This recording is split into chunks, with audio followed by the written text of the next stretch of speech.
আজির breaking news চমকাইলানি বাত্যা পুরীরে high alert গভীর অবপাতরে পরিণত হেলা লঘুচাপ আগামী 12 ঘণ্টার বাত্যা আজ সকাল 5:30 বেলার উপগ্রহ পর্যবেক্ষণ অনুযায়ী গতকালি অবপাত ঘনীভূত হয়ে গভীর অবপাতরে পরিণত হয়েছে।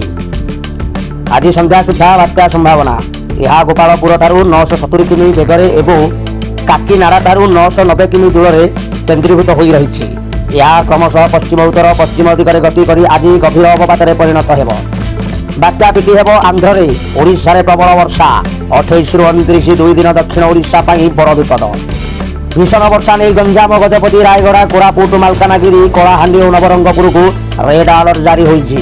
80 କିମି ବେଗରେ ବହିବ ପବନ। पर्यटकों सुरक्षा को दृष्टि रखी पुरी प्रशासन नहीं बड़ पदक्षेप 29 तारीख जाए समुद्र को जावाक मना करा जायछि। अमानिया होई समुद्र में स्नान कले कड़ा एक्शन नियाजिबो बोली निर्देश जारी होइछि। बात्यार प्रकोप बढ़िले समुद्र बाली को मध्य छड़ा जीवनी बोली सूचना मिली।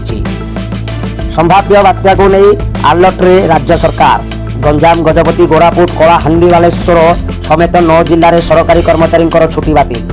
सुखिला खाद्य और औषध मजदूर रखा अधिकारी राजस्व मंत्री निर्देश। उपकूलिया लोकों माइक द्वारा सतर्क कला पुलिस।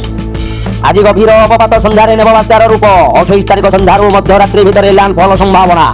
आंध्र प्रदेश काकीनाडा पाखे अतिक्रम कर स्थल भाग 100 किमि बेगरे बही पारे पवन। गभीर अवपात परिणत है अवपात आगामी 12 घंटे बात्या आज सकाल 5:30 बेलू उपग्रह पर्यवेक्षण अनुଯାୟୀ गतकाली अवपात घनीभूत हो तीव्र अवपात परिणत होइछि।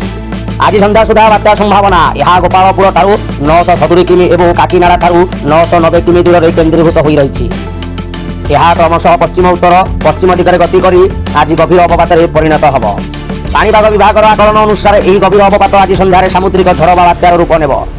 बात्यार परिणत होगा पर यह उत्तर उत्तर पश्चिम दिगरे गति कर 1999 मसीहा ठारू यह भयंकर बात्या हो पारे।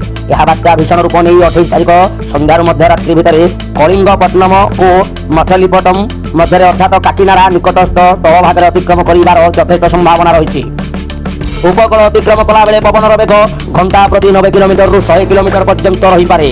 झटका पवन बा पवनर सर्वाधिक बेग 110 किलोमीटर हो पारे बोली भुवनेश्वर आंचलिक पाणीपाग विज्ञान केन्द्र निर्देशक मनोरमा महांती कहते।